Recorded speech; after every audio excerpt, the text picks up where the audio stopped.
الحمد لله نحمده ونستعينه ونستغفره ونؤمن به ونتوكل عليه ونعوذ بالله من شرور أنفسنا ومن سيئات أعمالنا ونعوذ بالله من شرور أنفسنا ومن سيئات أعمالنا من يهد الله فلا مضل له ومن يضلله فلا هادي له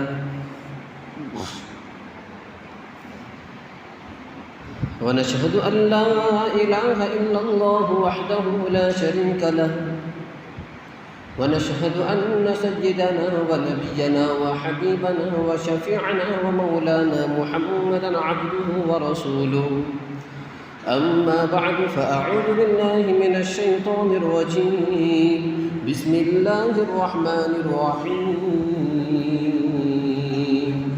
إن الحكم إلا لله وقال النبي صلى الله عليه وسلم الدين النصيحة أو كما قال رسول الله صلى الله عليه وسلم اللهم صل على سيدنا محمد وعلى آل سيدنا محمد وبارك وسلم اللهم صل على سيدنا محمد وعلى آل سيدنا محمد وبارك وسلم اللهم صل على سيدنا محمد وعلى آل سيدنا محمد وبارك وسلم محترم حاضرین کرام، بزرگان دین، نوجوان اسلام،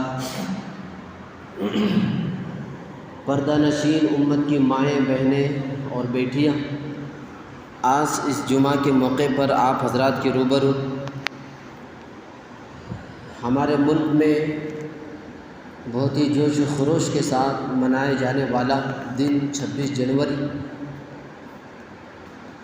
یہ ایک تاریخی اور ایک یادگار دن ہے۔ اس تاریخی دن کا پس منظر، اس تاریخی دن کی بنیاد، جو جمہوریت اس دن جو قائم ہوئی تھی، اس جمہوریت کی حقیقت کو آپ حضرات کے سامنے بیان کرنا ہے۔ جمہوریت کی حقیقت اور اس کے تعلق سے مسلمانوں کی کیا ذمہ داریاں ہیں، اس تعلق سے آپ حضرات کے سامنے عرض کرنا ہے۔ اور اسی طرح اس سے پہلے ہمارے ملک میں ایک بہت بڑی اکثریت میں رہنے والی ایک تعداد جو ایودھیا میں رام مندر کی بنیاد ڈال کر، رام مندر تعمیر کر کے 22 جنوری کو اس کی افتتاح کر رہے ہیں، اور اس افتتاح کے موقع پر پورے ملک میں لوگوں کو شرک کی دعوت، کفر کی دعوت دی جا رہی ہے۔ اس کے تعلق سے آپ حضرات کے سامنے مسلمانوں کی کیا ذمہ داریاں بنتی ہے اور اس کی حقیقت کیا ہے، عرض کرنے کی جرات کی جائے گی۔ بزرگان محترم، قرآن مجید میں اللہ جل جلالہ عز و جل ارشاد فرماتے ہیں ان الحکم الا للہ، اللہ کے علاوہ کسی کو قانون بنانے کی، کسی کو قانون نافذ کرنے کی طاقت اور قوت کسی کے اندر نہیں ہے۔ اگر کسی کو قانون بنانے، لا بنانے کی کسی کو اجازت ہے تو وہ صرف اور صرف اللہ کو ہے۔ اللہ کے علاوہ کوئی اور ہستی، کوئی اور شخصیت قانون بنانے کی اہلیت اور اپنے اندر طاقت نہیں رکھتی۔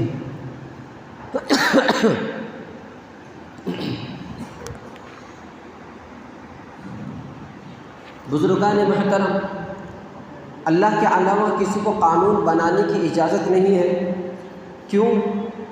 کیونکہ اس کی حقیقت اور اس کا پس منظر، اس کی وجہ آگے آپ حضرات کے سامنے میں بتا دوں گا کہ صرف اللہ ہی کو کیوں قانون بنانے کی طاقت اور قدرت ہے۔ انسان اپنے طور پر قانون نہیں بنا سکتا، انسان اپنے طور پر کوئی دستور نہیں بنا سکتا۔ انسانوں کا بنایا ہوا قانون وہ دنیا والوں کے حق میں، ملک والوں کے حق میں صحیح نہیں ہو سکتا۔ وہ اونچ نیچ کسی بھی طرح ہو سکتا ہے، لیکن وہ 100% کامیاب اور کامران نہیں ہو سکتا۔ بزرگان محترم، اللہ جل جلالہ عز نے دنیا جب سے بنایا ہے اور پہلے نبی سے لے کر آخری نبی تک ہر نبی کو اللہ تعالیٰ نے دین اسلام دیا، ایک ہی دین دیا ہے اور وہ اسلام دیا ہے۔ شریعت ہر نبی کو الگ الگ طور پر دی گئی، ہر نبی کے دور میں شریعت مختلف تھی، ان کے احکامات، ان کے مسائل الگ تھے، لیکن دین اسلام سب کو ایک ہی دیا گیا۔ وہ دین اسلام کیا ہے؟ حالانکہ یہ ایک الگ مضمون ہے کہ ہر نبی کو دین اسلام دیا گیا، لیکن شریعت ہر ایک کو مختلف دی گئی تھی، ہر ایک کی شریعت الگ الگ تھی، الگ الگ قوانین تھے، الگ الگ احکامات تھے، لیکن بنیادی طور پر دین اسلام سب کو ایک دیا گیا۔ یہ ایک الگ مضمون ہے۔ دین اسلام ہر ایک کو ایک ہی دیا گیا تھا، اس کا کیا مطلب ہے؟ اس کی کیا بنیاد ہے؟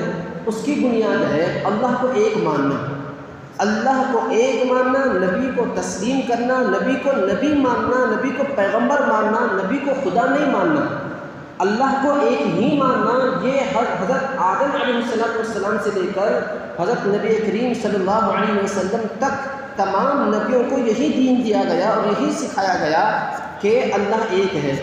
ایسا کبھی نہیں ہوا ہے، کسی نبی میں ایسا نہیں ہوا ہے، کسی پیغمبر کے دور میں ایسا کبھی نہیں ہوا ہے کہ حضرت آدم کے دور میں، حضرت نوح کے دور میں یا کسی فلاں نبی کے دور میں اللہ کو دو مانا جاتا تھا، پھر آتے آتے ایک مانا گیا۔ ایسا نہیں ہوا، ایسا کبھی نہیں ہوا۔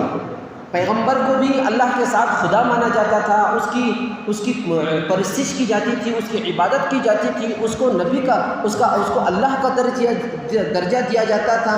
بعد میں آتے آتے آہستہ آہستہ تدریجاً وہ اللہ کو ایک مانا گیا ہے۔ ایسا کبھی نہیں ہوا، بلکہ دین اسلام ہر نبی کے دور میں اللہ کو ایک ہی مانا گیا، اللہ کو ایک ماننے کی تعلیم دی گئی ہے۔ کسی نبی کے دور میں اور کسی نبی کو یہ حکم نہیں ہوا کہ آپ اپنے نبوت کے ساتھ ساتھ اپنی معبودیت کا بھی دعویٰ کریں، ایسا کبھی نہیں ہوا ہے۔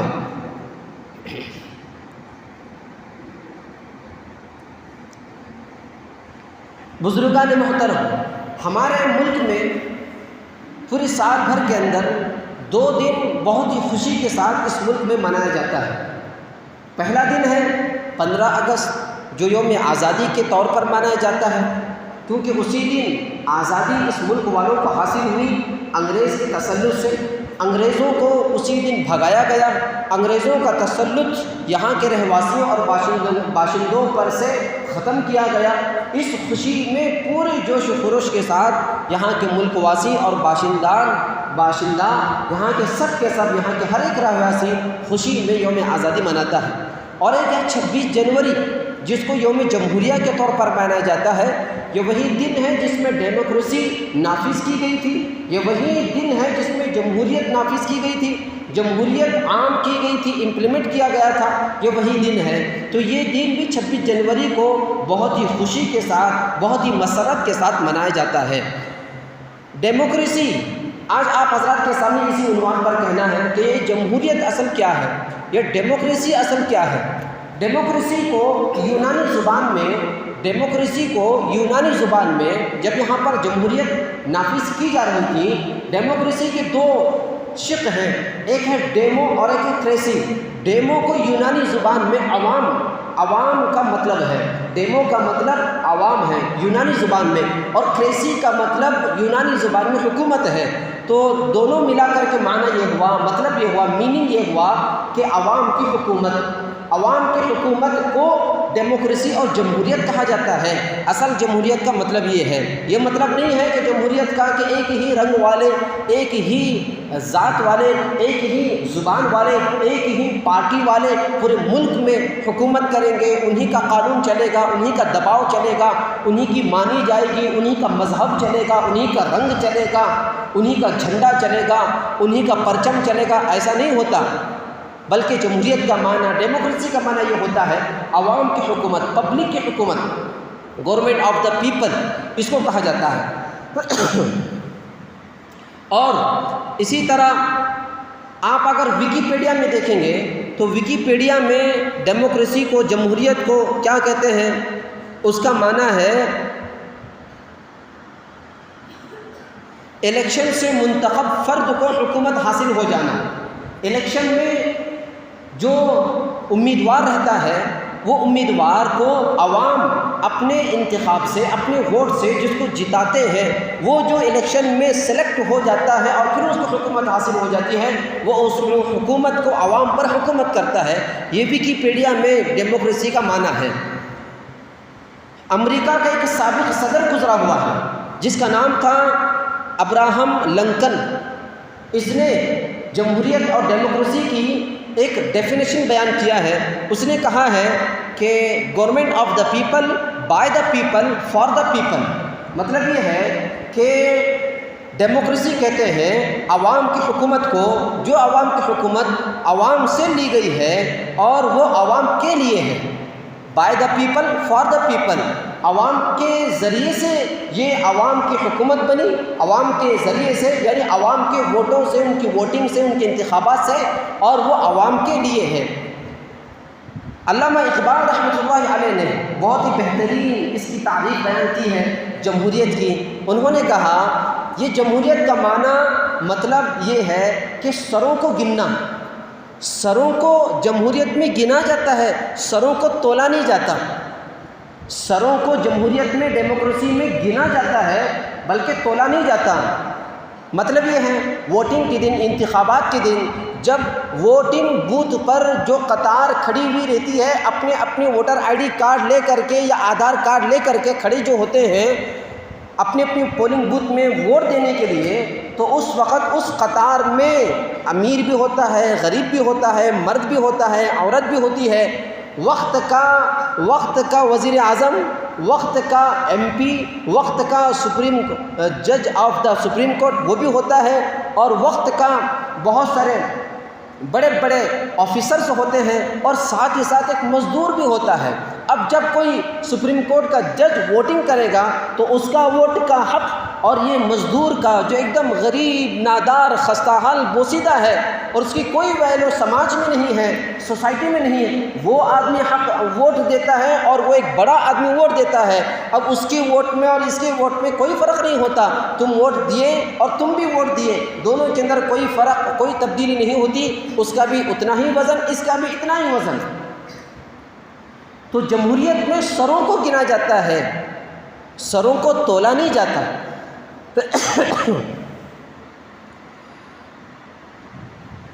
اب یہ جو انتخابات میں، الیکشن میں جو امیدوار جیت کر آتے ہیں ان میں پڑھے لکھے سے زیادہ ان پڑھ آ جاتے ہیں۔ جمہوریت کو میں بتا رہا ہوں، اسی کی یہ پس منظر ہے۔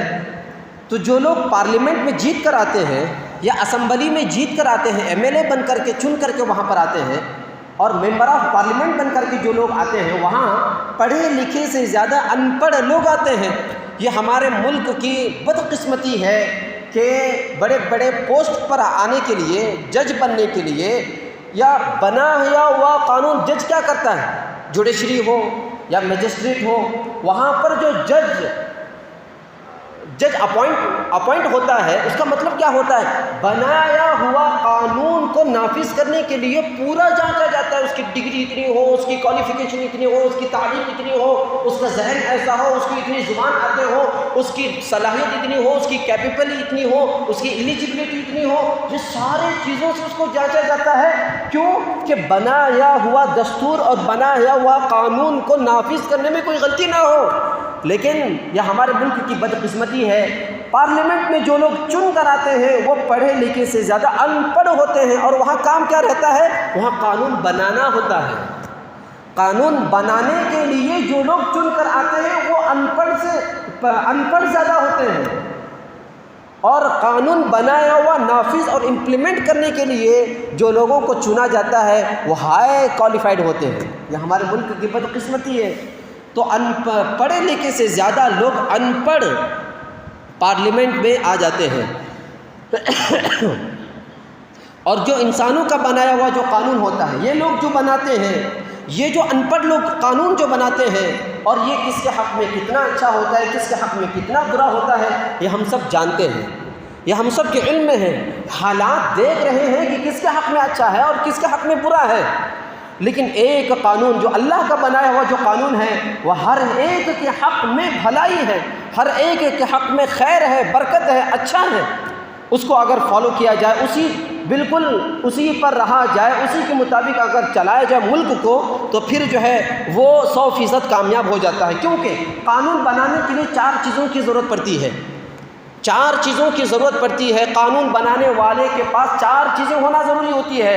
ان 4 چیزوں کے بل بوتے پر، ان 4 چیزوں کی بنیاد پر ایک قانون بن سکتا ہے، اور وہ قانون سب کے لیے اچھا ہوتا ہے، پوری انسانیت کے لیے خیر کا باعث اور خیر کا ذریعہ اور خیر کا سبب بن سکتا ہے۔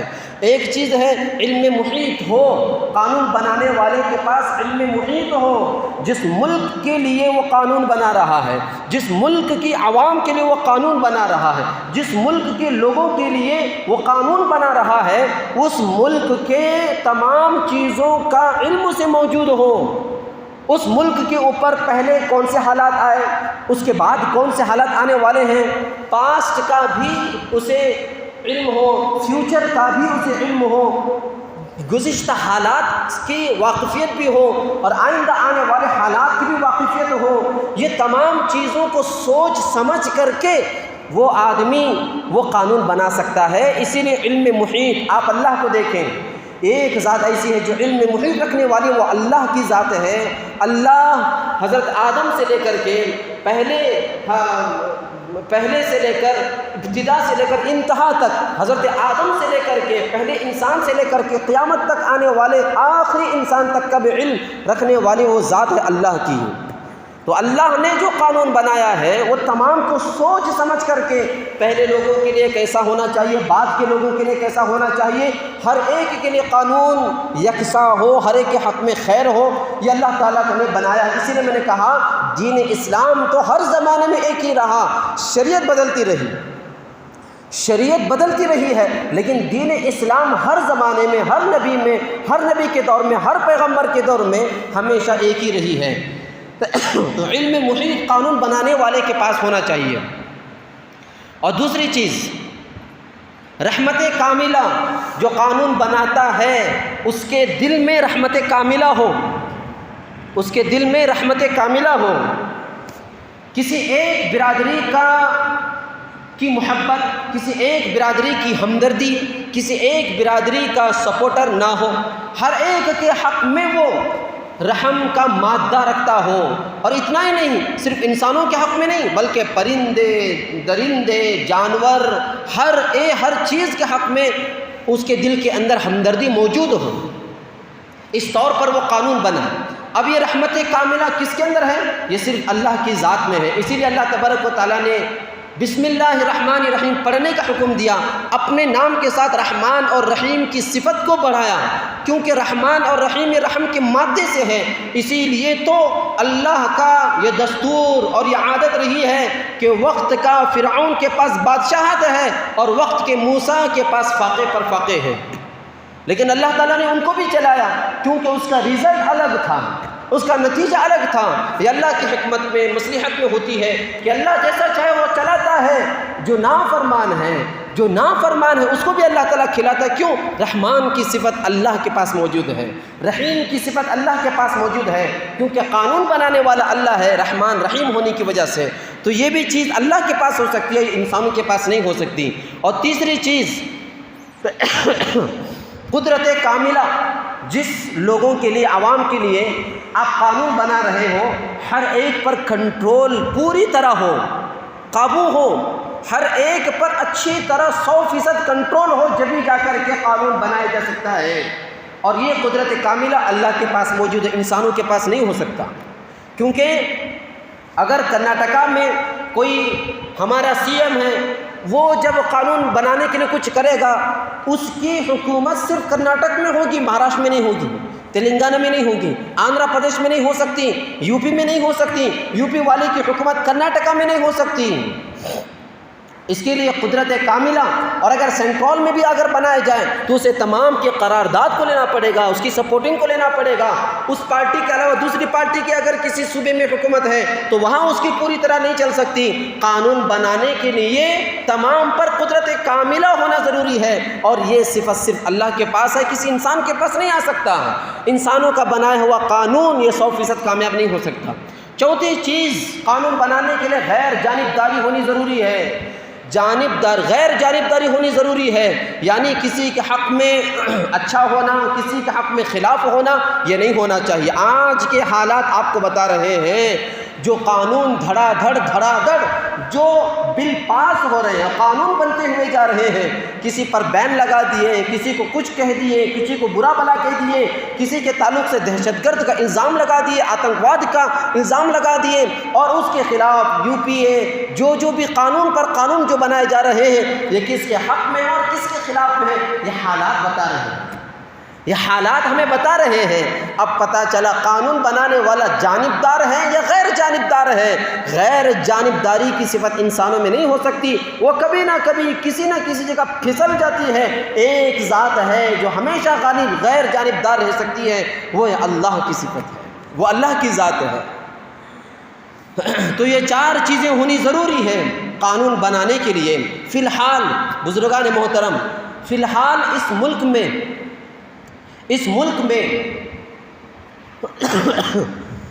جو حکومت جو چلے گی وہ ہے جمہوریت حکومت چل سکتی ہے، وہ ڈیموکریسی کی حکومت چل سکتی ہے، وہ کسی ایک رنگ کی حکومت نہیں چل سکتی، کسی ایک مذہب والے کی حکومت نہیں چل سکتی۔ اس ملک میں کافی سارے مختلف زبان والے موجود ہیں، مختلف کلچر والے لوگ موجود ہیں، مختلف تہذیبوں والے لوگ موجود ہیں، مختلف ثقافتوں والے لوگ موجود ہیں، مختلف برادری کے لوگ یہاں پر موجود ہیں، مختلف مذہبوں کے لوگ یہاں پر موجود ہیں، مختلف اقوام یہاں پر موجود ہیں، الگ قسم کے لوگ یہاں پر موجود ہیں۔ یہاں پر جو چلے گا وہ صرف جمہوریت چل سکتی ہے، کسی ایک رنگ کا، کسی مذہب کی حکومت یہاں پر نہیں چل سکتی، ورنہ یہ ملک تباہ و برباد ہو سکتا ہے۔ یہ ہمیں سب سے پہلے سمجھنے کی ضرورت ہے۔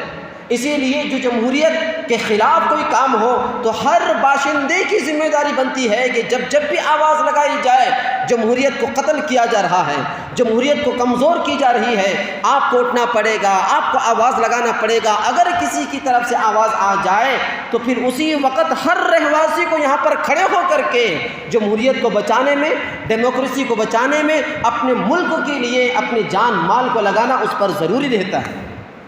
یہاں پر کسی ایک رنگ کی حکومت نہیں ہو سکتی۔ یہاں پر اگر حکومت ہوگی تو وہ صرف اور صرف وہ جو حکومت ہوگی وہ صرف اور صرف جمہوریت کی حکومت ہو سکتی ہے۔ جب یہاں پر جمہوریت کی بنیاد پڑی، یعنی 26 جنوری 1950 میں یہ جو جمہوریت پڑی اور اس کو نافذ کیا گیا، امپلیمنٹ کیا گیا، یہ جو قانون، یہ جو دستور بنا ہے، وہ دستور کب بنا؟ 1940 میں۔ جب اس وقت میں 1940 میں پوری دنیا کے اندر بہت سارے ملک اپنے اپنے طور پر اپنے اپنے ملک کی لڑائی لڑ رہے تھے۔ بہت سارے ملک اس 1940 سے لے کر کے 1950 کے درمیان میں آزاد ہوئے ہیں، اپنا ایک ملک بنائے ہوئے ہیں۔ ان تمام لڑائیوں میں آزاد ہونے والے تمام ممالک میں سب سے مشہور ملک وہ بھارت ہے، یہ ہمارا ہندوستان ہے۔ یہ بہت سارے ثقافتوں کا یہ ملک ہے، سب سے زیادہ مشہور، کیونکہ یہاں ہر رنگ کا پھول رہتا ہے جو اپنی اپنی مہک کو پھیلا رہا ہے۔ یہ جب ملک آزاد ہوا، انگریزوں کے تسلط سے، چنگل سے آزاد ہوا، تو یہ ملک کی جو زمین لمبائی اور چوڑائی تھی وہ تھی 32,87,263 مربع کلومیٹر پر یہ مشتمل تھا ملک۔ جب ملک آزاد ہوا، تمام چیزوں کو لے کر کے میں کہہ رہا ہوں، غیر منقسم ملک، جب یہ انگریز اس ملک کو چھوڑ کر کے جا رہا تھا، اب یہاں پر کسی ایک رنگ کی حکومت تو نہیں ہو سکتی، کس کے ہاتھ میں اس ملک کی باغ دوڑ آ جائے، کیونکہ مغل بادشاہ سب سے پہلے جو انگریز یہاں پر قابض ہوا تو اس وقت میں سب سے آخری حکومت کس کی تھی؟ مسلمانوں کی حکومت تھی، اور وہ مغل بادشاہ کا سب سے آخری بادشاہ کون تھا؟ بہادر شاہ ظفر تھا۔ اب بہادر شاہ ظفر کی اولاد میں سے، نسل میں سے کسی کو دے نہیں سکتے۔ کیوں نہیں دے سکتے؟ کیونکہ انگریزوں کو بھگانے میں یہاں ہر قسم کے لوگوں کی محنتیں ہوئی ہے، نہیں دے سکتے ان لوگوں کو۔ مسلمانوں کے ہاتھ سے حکومت گئی، انگریزوں نے مسلمانوں کے پاس سے حکومت کو چھینا ہے۔ مسلمان اگر یہ کہیں کہ نہیں نہیں ہمارے پاس یہ حکومت چھینی گئی ہے، ہمیں چاہیے، ہمیں یہاں کی ملک کی حکومت کی باغ ڈور ہمیں سنبھالنے کی ہماری ذمہ داری بنتی ہے، ہم اس کے سب سے زیادہ حقدار ہیں، ہمیں چاہیے، نہیں کہہ سکتے، کیونکہ انگریزوں کو بھگانے میں جہاں مسلمانوں کا بھی ہاتھ بھی ہے وہیں پر غیروں کا بھی ہاتھ بھی تھا۔ اب پوری طرح مسلمانوں کو نہیں دے سکتے، اسی لیے یہ بہت سارے پہلوؤں کو دیکھ کر کے یہ طے ہوا کہ یہاں اگر حکومت ہوگی تو وہ جمہوریت کی حکومت ہو سکتی ہے۔ پھر جمہوریت کو بنانے کے لیے، سمجھنے کے لیے، جمہوری قوانین کو نافذ کرنے کے لیے 1940 میں پورے ملک سے، پوری دنیا سے الگ الگ ملکوں کے دستوروں کو جمع کیا گیا، الگ الگ ملکوں کے دستوروں کو جمع گیا،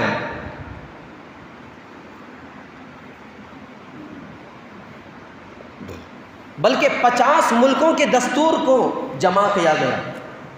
وہ ایک الگ کمیٹی ہے جو بنائی گئی تھی، اس کی تفسیر بار بار آپ سنے ہوں گے۔ 50 ملکوں کے دستور کو جمایا گیا اور پھر اس کو جمع کر کے، کلیکٹ کر کے اس کو سمجھایا گیا، اس کو سمجھنا پڑا، اس کی اسٹڈی کرنی پڑی، اس کا مطالعہ کیا گیا، اس کو اچھی طرح سمجھا گیا، یہاں کس لائن سے قوانین کو نافذ کرنا ہے، کس کے حق میں کیا ہونا چاہیے، بہت ہی باریکی سے اس کی مطالعہ کیا گیا۔ اور پھر وہ ایک روایت کے مطابق اس تمام 50 ملکوں کے دستور کو جمع کرنے میں، اس کے مطالعہ کرنے میں، اس کو اسٹڈی کرنے میں جو کمیٹی اس کے لیے، جو افراد اس کے لیے مقرر تھے، ان کے اوپر ایک قول کے مطابق 3 کروڑ روپے اس وقت میں خرچ ہوئے تھے۔ کتنے؟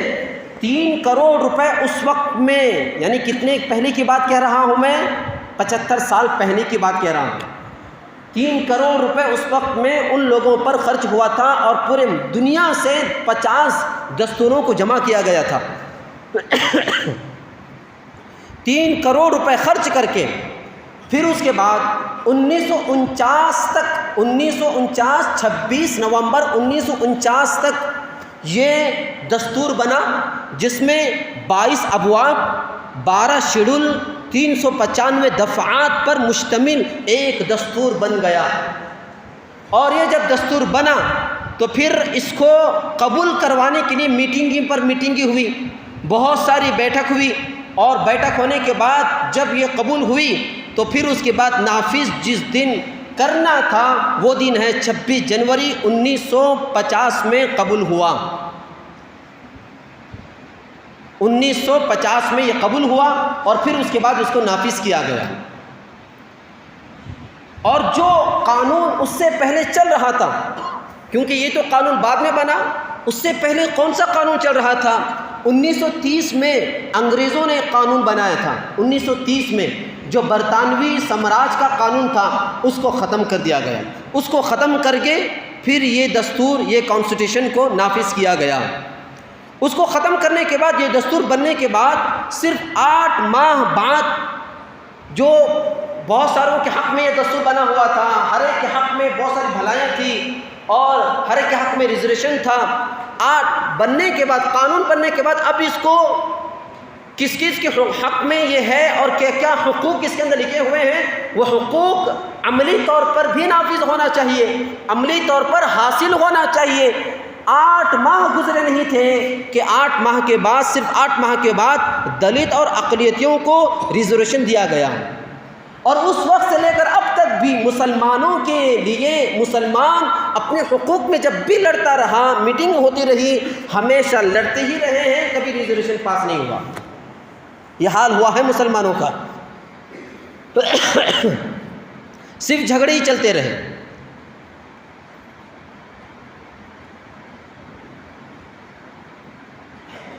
اور جب یہ قانون نافذ ہوا ہے، اس کے بعد سے لے کر 104 مرتبہ اس قانون کی ترمیم ہوئی ہے، تو پتہ چلا یہ انسانوں کا بنایا ہوا قانون ہے، اس میں ترمیم کی ضرورت پڑتی ہے، اس میں کچھ کرنے کی ضرورت، تبدیلی کی ضرورت پڑتی ہے۔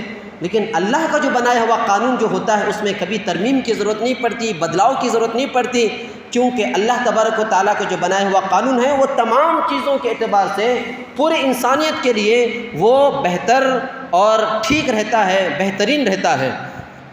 اس قانون کی اصل روح یکسانیت ایک نظر سے دیکھنا ہے۔ اس قانون کی اصل روح، کانسٹیٹیوشن کی اصل روح کیا ہے؟ تمام کو ایک نظروں سے دیکھو، تمام کو ان کے حقوق کو ادا کرو، تمام کو ایک نظر سے دیکھ کر یکسانیت کا اور ہر ایک کو باعزت شہری تسلیم کرو۔ یہاں پر اونچ نیچ، بھید بھاؤ نہیں ہونا چاہیے، ایک دوسرے کے اندر نفرت نہیں ہونا چاہیے، بھائی چارگی، یکجہتی اس قانون کی اصل روح ہے۔ لیکن آج کے دور، آج کے یہ حالات ہمیں بتا رہے ہیں کہ اس کی جو روح ہے اس کو ختم کیا جا رہا ہے۔ کون سا رنگ بڑھتا ہوا جا رہا ہے، کون سا رنگ چڑھتا ہوا جا رہا ہے، کس مذہب والے کو زیادہ فوقیت دی جا رہی ہے اور کن کو دبایا جا رہا ہے، یہ آج کے حالات بتا رہے ہیں۔ اس کے اوپر اور بھی بہت ساری باتیں انشاءاللہ کبھی اور موقع پر آپ کو بتا دیا جائے گا۔ وقت کی قلت کی وجہ سے ایک آخری پیغام آپ حضرات کو بتانا ہے، وہ یہ ہے 22 جنوری کو ہونے والا رام مندر کا افتتاح۔ اس موقع پر مسلمانوں کو کیا کرنا چاہیے، تھوڑی 2-3 باتوں میں آپ کو عرض کر دوں۔ سب سے پہلے تو یہ ہم سمجھ لیں کہ ہم کو اور تمام کو، ہندو کو، مسلمان کو، عیسائی کو، تمام کو بنانے والا اللہ ہے۔ ہر ایک کو اللہ نے بنایا اور اللہ نے ہمیں بنایا ہے، ہر ایک کو اللہ بنایا ہے۔ اس طور پر، اس بنیاد پر ہم سب کا تعلق ایک دوسرے کے ساتھ احترام کا ہونا چاہیے، عزت والا ہونا چاہیے۔ ہر ایک کو عزت دینا، احترام دینا، تکریم کرنا، عزت دینا، یہ ہم تمام کا فریضہ ہے۔ اسی لیے تو اللہ تبارک و تعالیٰ نے کہا، اللہ تبارک و تعالیٰ کہ اللہ کے نبی علیہ الصلوۃ والسلام ارشاد فرمایا، الخلق عیال اللہ، تمام مخلوق اللہ کا کنبہ ہے۔ اس طور پر ہمیں تمام کے ساتھ احترام کا معاملہ کرنا چاہیے۔ دوسری چیز یہ ہے، رام مندر کا جو فیصلہ ہوا، یہ فیصلہ ظالمانہ فیصلہ، یہ ہم سب کے سب تسلیم کرتے ہیں اس چیز کو، کیونکہ سپریم کورٹ نے جو فیصلہ دیا تھا اس فیصلے کی بنیاد آستھا پر تھی، سب جانتے ہیں۔ اب یہ ڈھکی چھپی چیز تو نہیں ہے، یہ کوئی اندرونی اور راز والی بات تو نہیں ہے۔ یہ جو فیصلہ ہوا تھا یہ آستھا کی بنیاد پر ہوا تھا، دلائل کی بنیاد پر نہیں ہوا تھا، سب سمجھ لیں۔ دلائل کی بنیاد پر یہ فیصلہ نہیں ہوا تھا کہ وہاں پر رام مندر بننی چاہیے۔ یہ جو فیصلہ ہوا تھا یہ صرف آستھا کی بنیاد پر ہوا تھا، ایک اکثریت تعداد تھی، اس کے دباؤ میں آ کر کے کیا گیا۔ دوسری چیز، اچھا، کیونکہ سپریم کورٹ نے یہ تسلیم کیا تھا کہ وہاں پر جو بابری مسجد تھی وہ بابری مسجد مندر توڑ کر نہیں بنائی گئی تھی۔ آپ نے ججمنٹ میں دیکھا ہوگا، سنا ہوگا، تفصیلیں سنی ہوگی، لکھا ہے، سب کچھ ہے۔ ارے ہے کہ نہیں ہے؟ مندر توڑ کر مسجد بنائی گئی تھی، اس بات کو تسلیم نہیں کیا۔ یہ کہا سپریم کورٹ نے کہ وہ جو مندر بنائی گئی تھی وہ مندر توڑ کر نہیں بنائی گئی تھی، مسجد جو بنائی گئی تھی وہ مندر توڑ کر نہیں بنائی گئی تھی۔ اس بات کو سپریم کورٹ نے تسلیم کیا ہے۔ آگے جو بھی ہوا ہے، لیکن ہمارے بزرگوں نے اسلام پر جو آنچ آئی تھی، مسلمانوں پر جو آنچ آئی تھی، اگر حقیقی اعتبار سے دیکھا جائے تو مسلمانوں کی فتح ہے۔ اور جو لوگ مسلمانوں پر الزام لگا رہے تھے، اعتراض کر رہے تھے کہ وہاں جو بابری مسجد بنائی گئی ہے وہ بابر نے مندر توڑ کر مسجد بنائی تھی، اس تعلق سے تو ہماری فتح ہوئی، ان کی شکست ہوئی۔ ارے ہے کہ نہیں؟ ارے ہے نا بھائی؟ اس بات کو تسلیم کیا ہے سپریم کورٹ نے۔ اور اسی طرح یہ بھی تسلیم کیا گیا تھا کہ اس مسجد کے اندر مورتیاں رکھی گئی تھی۔ سپریم کورٹ کے اس ججمنٹ کے اندر یہ بھی صاف طور پر موجود ہے۔ تو یہ چیز، تیسری چیز یہ ہے کہ یہاں کے ہر باشندے کو مسجد بنانے، ہر باشندے کو مسجد بنانے کی، اگر مسلمان ہیں تو مسجد بنائے، وہاں پر مسجد میں عبادت کریں، مسجد میں اپنا کام کریں، اپنی پوجا کریں، اللہ کی عبادت کریں، یہ ہر ایک کو حق ہے۔ جس طرح کے مندر، ہندو کو اپنی مندر بنانے کی اجازت ہے، اس کی خوشیاں منانے کی اجازت ہے، وہاں اپنے بھگوان کی پوجا کرنے کی اجازت ہے، سب کو یکسانیت کا حق ہے، تو اس طور پر بنانا چاہیے۔ لیکن ایک چیز نہیں ہونی چاہیے تھی، جو چیز ہو رہی ہے وہ یہ ہے کہ شرک کی دعوت دی جا رہی ہے۔ شرک کی دعوت دینا یہ قبول نہیں کی جا سکتا۔ یاد رکھیے، یہ بہت سارے حالات آئیں گے۔ حضرت مولانا سجاد نعمانی صاحب نے بھی دامت برکاتہم العالیہ نے بھی بڑے کھلے طور پر کہا گیا شرک کی دعوت دی جا رہی ہے، چاہے کچھ بھی ہو جائے ہم شرک اور کفر کو اختیار نہیں کریں گے، مر جانا پسند کریں گے، سب کچھ ہو جائے گا، سب ختم ہو جائے گا، تسلیم ہے، لیکن شرک کو قبول نہیں کریں گے، کفر کو قبول نہیں کریں گے۔ یہ جو دعوت دینا تھا یہ ہمارے آئین کے خلاف ہے، یا ہمارے کانسٹیٹیوشن کے خلاف ہے جو اس طرح کہا جا رہا ہے، تو یہ غلط ہے۔ اور دوسری چیز، آخری چیز یہ ہے کہ 22 جنوری کو جو رام مندر کی افتتاح ہے، اس موقع پر ہمارے اکابرین کی طرف سے تمام مسلمانوں کے لیے ایک پیغام ہے، وہ تمام سب کے سب ہر مسلمان انشاءاللہ اس پر عمل کرے گا۔ ارے زور سے بولو، انشاءاللہ عمل کریں گے انشاءاللہ۔ سب سے اہم کام یہ ہے کہ اس دن، جس دن کفر و شرک کے نام پر تمام کفر و تمام شرک متحد ہو رہے ہیں، اس دن تمام توحید والوں کو متحد ہونا پڑے گا۔ ایک اتحاد کی بے مثال ایک نمونہ ہوگا، وہ کیا کرنا پڑے گا؟ اس دن ہمیں جس طرح ہم جمعہ کے دن ہر مسلمان جس طرح نماز پڑھنے کو ضروری سمجھتا ہے، اس دن ہر مسلمان کو چاہیے کہ اپنے اپنے طور پر فجر کی نماز کی بھی پابندی کرے، ظہر کی نماز کی بھی پابندی کرے، عصر کی نماز کی بھی پابندی کرے، مغرب کی بھی، عشاء کی بھی، پانچوں نمازوں کی پابندی کرنا یہ سب کے سب ویسے تو ہر دن کرنا چاہیے، لیکن اس دن کوئی ناغہ نہ کرے، گھر میں نہ پڑھے، بلکہ مسجد میں آ کر جماعت کے ساتھ میں، بلکہ عید کا دن، عید کا ایک منظر پیدا کر دیں تمام کو۔ جب کفر و شرک متحد ہو رہے ہیں اس دن تمام کے تمام مسلمان کلمے والے، توحید والے مسجد میں جڑ کر کے دعاؤں میں لگیں گے، عبادت کریں گے، اللہ سے مانگیں گے، تو انشاءاللہ یہ بعید نہیں ہے، یہ کوئی بعید نہیں ہے کہ انشاءاللہ اللہ تبارک و تعالی ہمارے ملک میں جو بڑھتی نفرت ہے وہ ختم ہو کر پھر سے بھائی چارگی انشاءاللہ قائم ہو جائے گی، اور ہمارا ملک آئے دن دن بدن ترقی کرے گا، ہرگز جو ہے وہ تنزلی کا شکار نہیں ہوگا۔ اللہ سے دعا ہے اللہ تبارک و تعالی ہم تمام کو عمل کرنے کی توفیق عطا فرمائے، آمین، وآخر دعوانا ان الحمدللہ رب العالمین۔